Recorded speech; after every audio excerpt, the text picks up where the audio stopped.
Assalamualaikum warahmatullahi wabarakatuh. Tusuk dicoret dari Cawagup Mualim.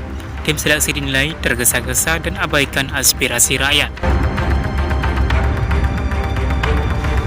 Elemen sipil Aceh yang mendaftarkan Tunku Haji Muhammad Yusuf Awahab ke tim penjaringan Partai Aceh mengaku kecewa dan menyesalkan pencoretan ulama yang akrab disapa Tusuk itu dari bakal calon wakil gubernur Aceh pendamping Muzakir Manaf atau Mualim.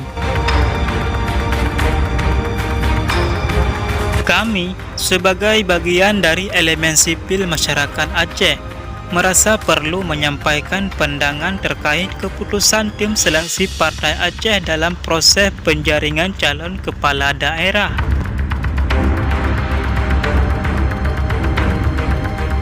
Kami meyakini Mualim merupakan sosok yang baik dan bijak dalam setiap langkah keputusan yang diambil.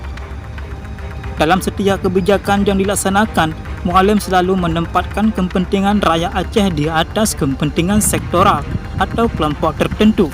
Namun keputusan terbaru yang diambil oleh tim seleksi yang tampaknya mengeliminasi beberapa tokoh potensial dari proses seleksi mengundang kekhawatiran.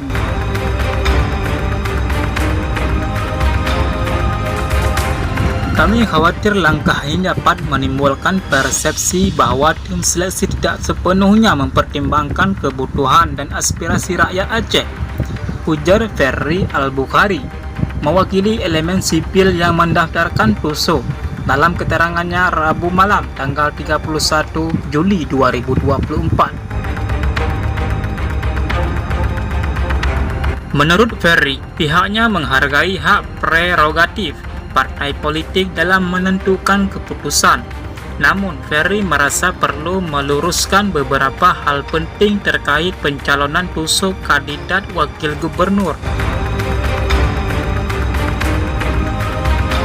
Pertama-tama, kami tegaskan bahwa Tusuk tidak pernah mendaftarkan sebagai calon wakil gubernur melalui Partai Aceh. Yang terjadi adalah bahwa kami sebagai elemen sipil mengusulkan nama Tusuk untuk dipertimbangkan sebagai calon wakil gubernur Aceh mendampingi Mualim. Karena itu tidak ada menilai lulus atau tidak lulus atau memenuhi syarat atau tidak memenuhi syarat terhadap Tusuk. Karena ia tidak pernah resmi mendaftarkan, sangat tidak tepat jika ada penilaian mengenai kelulusan seseorang yang tidak pernah mendaftarkan, ungkap Ferry Al-Bukhari. Hanya sekian. Assalamualaikum warahmatullahi wabarakatuh. NAT TV mengabarkan.